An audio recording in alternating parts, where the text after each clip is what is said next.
I rise to apprise this august House of certain recent developments pertaining to Bangladesh.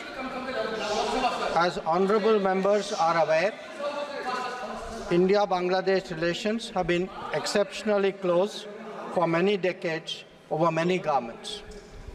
Concern about recent violence and instability there is shared across the political spectrum. Speaker, sir, since the election in January 2024, there has been considerable tension, deep divides, and growing polarization in Bangladesh politics. This underlying foundation aggravated a student agitation that started in June this year. There was growing violence, including attacks on public buildings and infrastructure, as well as traffic and rail obstruction. The violence continued through the month of July. Throughout this period, we repeatedly counseled restraint and urged that the situation be diffused through dialogue. Similar urgings were made to various political parties, political forces with whom we were in touch. Speaker, sir, despite the Supreme Court judgment on 21 July, there was no let-up in the public agitation. Various decisions and actions taken thereafter only exacerbated the situation. The agitation at this stage coalesced around a one-point agenda, that is that Prime Minister Sheikh Hasina should step down. On 4th August, events took a very serious turn. Attacks on police, including police stations, and government installations intensified even as overall levels of violence greatly escalated. Properties of individuals associated with the regime were torched across the country. What was particularly worrying was that minorities, their businesses and temples also came under attack at multiple locations. The full extent of this is still not clear. Speaker, sir, on 5th August, demonstrators converged in Dhaka despite the curfew. Our understanding is that after a meeting with leaders of the security establishment, Prime Minister Sheikh Hasina apparently decided to resign. At very short notice, she requested approval to come for the moment to India.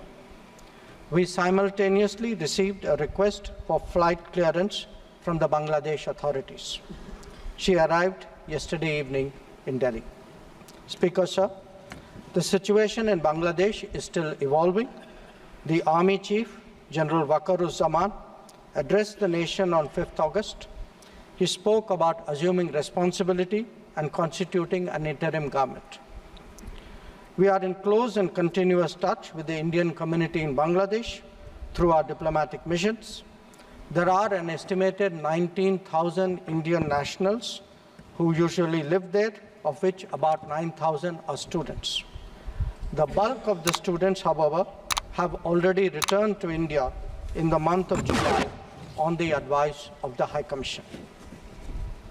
In terms of our diplomatic presence, in addition to the High Commission in Dhaka, we have assistant High Commissions in Chittagong, Rajshahi, Khulna, and Sylhet. It is our expectation that the host government will provide the required security protection for these establishments. We look forward to their normal functioning once the situation stabilizes. Speaker, sir, we are also monitoring the situation with regard to the status of minorities. There are reports of initiatives by various groups and organizations to ensure their protection and well-being. We welcome that. We welcome that and will naturally remain deeply concerned till law and order is visibly restored. Our border guarding forces have also been instructed to be exceptionally alert in view of this complex situation. Speaker, sir, in the last 24 hours, we have been in regular touch with the authorities in Dhaka. This is the situation as of now. I seek the understanding and support of the House in regard to sensitive issues regarding an important neighbor on which there has always been strong national consensus. Thank you.